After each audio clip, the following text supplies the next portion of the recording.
I can find it right now. Ken, good to have you in, sir. Appreciate it very much. Thanks Executive Director, Mississippi Medical Marijuana Association. What's your thoughts, first of all, so I haven't had you on before, what's your thoughts about what the Supreme Court did? Well, I'm heartbroken. Mm-hmm. You know, I think everybody who was a big proponent for medical marijuana in Mississippi was devastated when they heard the news on Friday. And I think everybody's now looking towards the legislature and the governor to call a special session. Were you involved in the constitutional amendment? I was, yes. You think that was a good way to go? Absolutely. Why?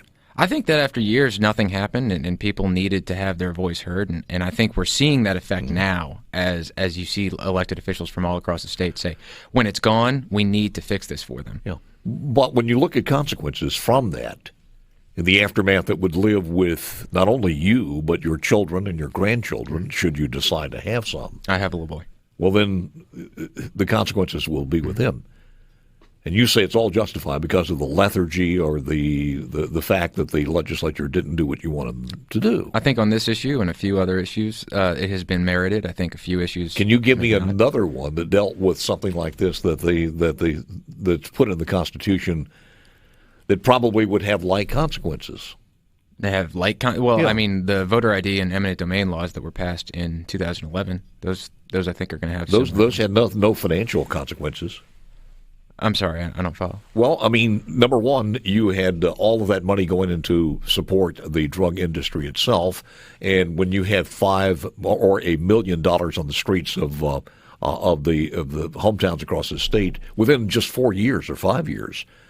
You mean an industry would be popping up as opposed to the industry pops up, not. and the industry is regulated by the legal drug dealers themselves, not by the legislature. Well, by the Department of Health is how it would be regulated. Well, but that's not that they are dictated by whatever's in the Constitution. Well, I mean, they've put out extensive regulations. I haven't seen any regulations. They put out 10 subparts. It was, I think, about 50 pages or so of regulations from the Department of Health that they were working on. They were working on those. Yeah, but before Initiative 65. Yeah, but those are not official yet.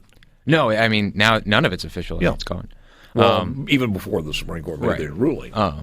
But beforehand, yes. I mean, we were looking at extensive regulations from the Department of Health. Who you're a nonprofit organization. Who funds your organization? We've got members from all across the state that are looking to get into the business. I can tell you about one of ours, Southern Sky Brands. They're located up in Madison County. They're looking to build a state-of-the-art. Is that hometown people or out-of-state people? Yeah, it's all Mississippi. Are they still planning on doing that? Is it more like venture capitalists? No, it's all hometown people that have come together. They want to do a state-of-the-art facility. They want to buy in processing or growing, all the whole thing, whole nine. They want to buy Mississippi steel, build up Mississippi with contractors from Mississippi. I mean, it's a pretty great thing. And it's hard to understand this because if you're getting into it for financial reason, which they are. I mean, it's not to the point where they want to make sure that the people who can't find any other alternative medicine have medical marijuana. Well, I think they are. I think that's why they have. Yeah, but they want their business to grow. Of course, and I think that's because there's a lot of people that are looking for an alternative medicine. And they also look at it as a gateway to maybe recreational marijuana. I don't think so. But how could they not? Logically, if you're putting your investment in there, you want your customer base to grow. Well, I mean, if you're making an entire facility based off of medical standards, if anything else happens, why would those standards be so high? Are the standards lower for non-medical marijuana? You know, not here because we only have medical. Yeah. I don't know what it's like in other states, but right now the biggest issue is that we don't know what medical marijuana looks like in Mississippi, and we're looking at what legislation is going to come forward to help the people. Because I think you might have seen last night the governor came out and said that he's interested in getting everybody together to work on a possible special session because he knows how important this is to the people of Mississippi. Well, and there are some people who think, and I'm not sure if the lieutenant governor is on this bandwagon, but there are some people who think you can do this in the regular session without a special session. Well, perhaps. I mean, I think whenever the legislature gets back together, they have to consider legislation. Well, that group you just mentioned a few moments ago, Ken, they're still planning on doing what they're doing? Yeah, absolutely. So other than this little hiccup, which, if things go the right way, did 65 specifically allow smoking? Yes, it did. And you understand that anything that happens in the state now may not I think it needs to. I think all forms of medical marijuana need to be permissible. How that happens, who the gatekeepers are, that's something that we should be talking about. Physicians being the gatekeepers of medical marijuana that we had in Initiative 65, I still think that's the right starting point. You think the physicians in the state would okay that? I know several physicians who would.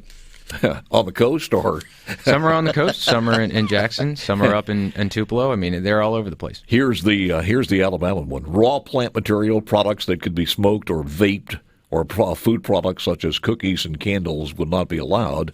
This is the one that was signed into law on Monday.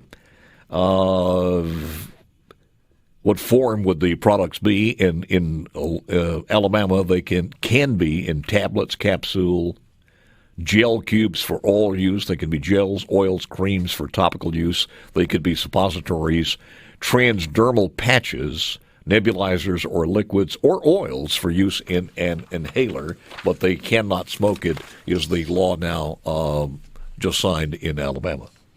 I think that a lot of people are looking at Alabama and saying, this is a good statement from Alabama. Yeah. But when we come to Mississippi, we have to start with what Mississippi did. And Mississippi passed Initiative 65 last year, and that's what the voters want. So that needs to be our starting point. And I know a lot of people were what they want to talk about what they would prefer to have seen. But when 74% of the Mississippi voters spoke last year, we've got to start with what they asked for. And they asked for what? They asked for all forms medical of marijuana. Yeah, well, all forms. I don't think they went in. Well, how do you know that they asked for all forms? I mean, it was pretty. Was that on the form itself?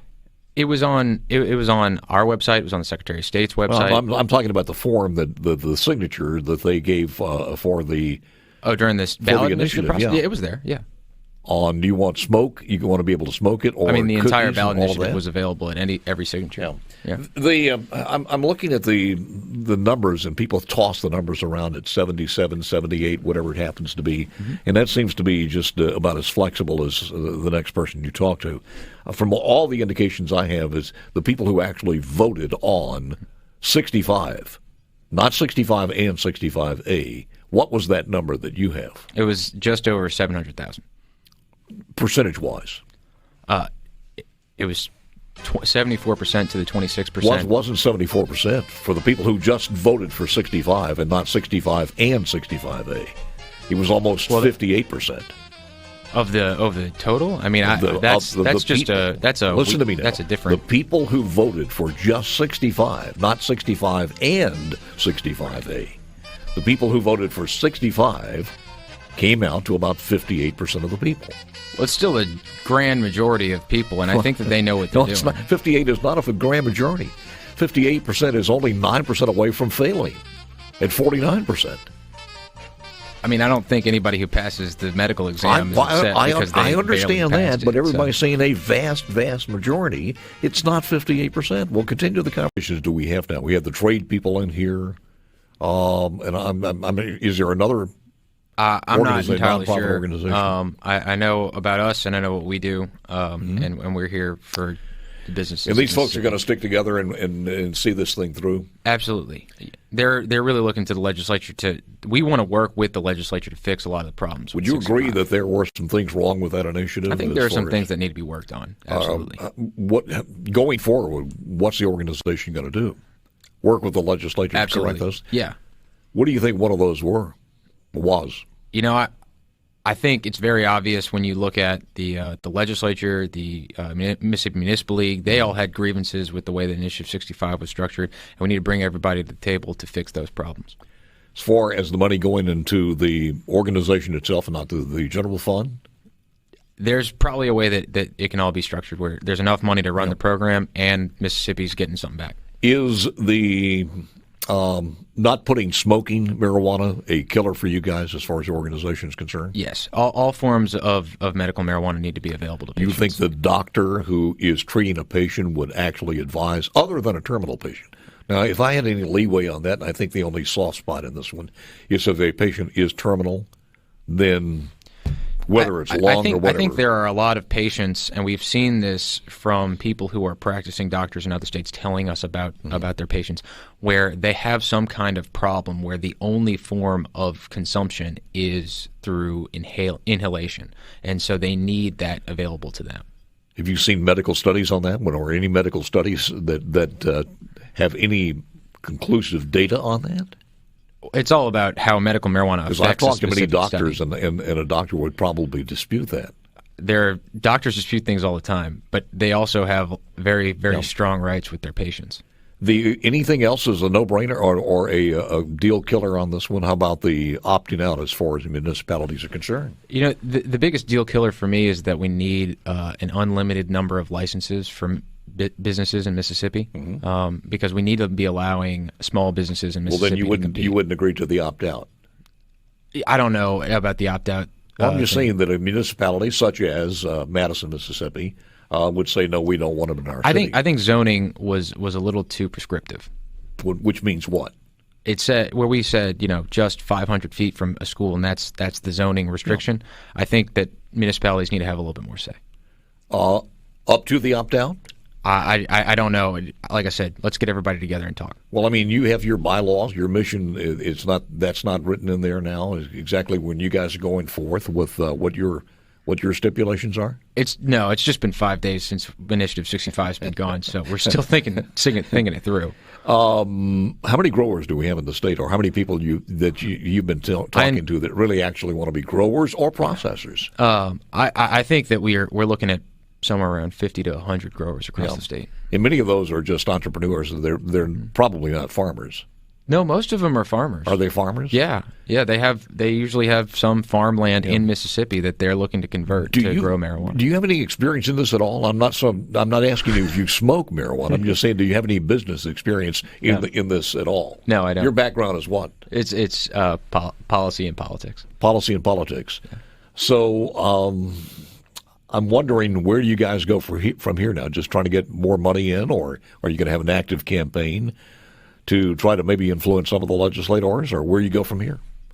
I think it's great that the legislature has already recognized the problem of medical marijuana and the constitutional process going away. And I don't think that there needs to be a giant campaign from the Mississippi Medical Marijuana Association. I think we're all ready to sit down and work together. I don't think we need to, there's no villains anymore. We're ready to talk. Have you read any of the Alabama law that they signed on Monday? In specifics, just what you've read me today. Yeah, that's it. Yeah. Ken, I thank you. I know you got to go. You got to take care of a little one, so I'm going to let you get out of here. Thanks. But I thank you very much. Don't